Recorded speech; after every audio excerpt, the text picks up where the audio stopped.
বাংলাদেশের গতানুগতিক রাজনৈতিক দলগুলোর ছাত্র সংগঠন নিয়ে নানা রকম আলোচনা সমালোচনা সব সময় হয়ে আসছে। বিশেষ করে ছাত্রদল বা ছাত্রলীগের সভাপতি সাধারণ সম্পাদকের বয়স, শিক্ষাবর্ষ এবং ছাত্রত্ব নিয়েও নানা রকম প্রশ্ন উঠেছে বিভিন্ন সময়। সেক্ষেত্রে বাংলাদেশ ইসলামী ছাত্র শিবিরের বর্তমানে ঢাকা বিশ্ববিদ্যালয়ের যে কমিটি প্রকাশ করা হয়েছে সেখানেও কোনো অছাত্র অথবা অতিরিক্ত বয়সের কেউ রয়েছে কিনা সেটা যাচাই বাছাই করার জন্য তাদের কমিটির লিস্টটি হাতে নেওয়া হয়। 14 জনের এই কমিটি যাচাই বাছাই করে দেখা যায় বাংলাদেশ ইসলামী ছাত্র শিবিরের ঢাকা বিশ্ববিদ্যালয়ের বর্তমান সভাপতি সাদিক কায়েস 2016-17 শিক্ষাবর্ষের রাষ্ট্রবিজ্ঞানের শিক্ষার্থী, আর সেক্রেটারি SM ফরহাদ 17-18 শিক্ষাবর্ষের সমাজ কল্যাণ গবেষণা বিভাগের শিক্ষার্থী। শুধুমাত্র সভাপতি সেক্রেটারি নয়, কমিটির অন্যান্য সদস্যদের শিক্ষাবর্ষ, একাডেমিক কেরিয়ার সম্পর্কেও জানার চেষ্টা ছিল আমাদের। সেখানে দেখা যায় শেখ হাসিনার শাসনামলে 4 মামলার বোঝা মাথায় নিয়ে অনার্স মাস্টার্সে অসাধারণ ফলাফল অর্জন করেছে ঢাকা বিশ্ববিদ্যালয়ের ছাত্র শিবিরের বাইতুল মাল সম্পাদক আলাউদ্দিন আবিদ। ঢাকা বিশ্ববিদ্যালয়ের 2015 এবং 16 শিক্ষাবর্ষে তথ্য বিভাগ ও গ্রন্থাগার বিভাগের শিক্ষার্থী তিনি। আলাউদ্দিন আবিদ অনার্সে GPA 3.68 ও মাস্টার্সে 3.76 অর্জন করে। তার বাড়ি চট্টগ্রাম মিরসরাই উপজেলায়। তিনি সেখানকার একটি মাদ্রাসা থেকে দাখিল ও আলিম শেষ করেছিলেন। শেখ হাসিনার শাসনামলে তিনি 4 বার গ্রেপ্তার হয়েছিলেন এবং 19 মাস জেল খেটেছিলেন।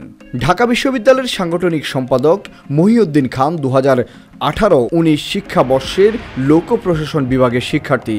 তিনি অনার্সে GPA 3.93 পেয়ে প্রথম হন এবং মাস্টার্সে প্রথম সেমিস্টারে GPA 4 এর মধ্যে 4ই পেয়েছেন। তার গ্রামের বাড়ি জয়পুরহাট জেলায়।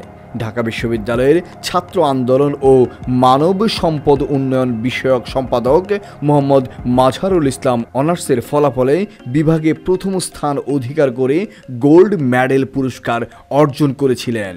তিনি 2018-19 শিক্ষাবর্ষে ইসলামী স্টাডিজ বিভাগের শিক্ষার্থী। বর্তমানে মাস্টার্সে দ্বিতীয় সেমিস্টারে অধ্যয়ন করছেন। প্রথম সেমিস্টারে তার ফল GPA 4 এর মধ্যে 4ই পেয়েছেন। তিনি কবি জসিমউদ্দিন হলের আবাসিক শিক্ষার্থী। ঢাকা বিশ্ববিদ্যালয়ের ছাত্র শিবিরের প্রচার ও মিডিয়া সম্পাদক হুসাইন আহমেদ জুবায়ের 2017-18 শিক্ষাবর্ষের ইসলামিক স্টাডিজ বিভাগের শিক্ষার্থী। অফিস সম্পাদক ইমরান হোসেন 2018-19 শিক্ষাবর্ষের ফুটওয়ার ইঞ্জিনিয়ারিং বিভাগের শিক্ষার্থী।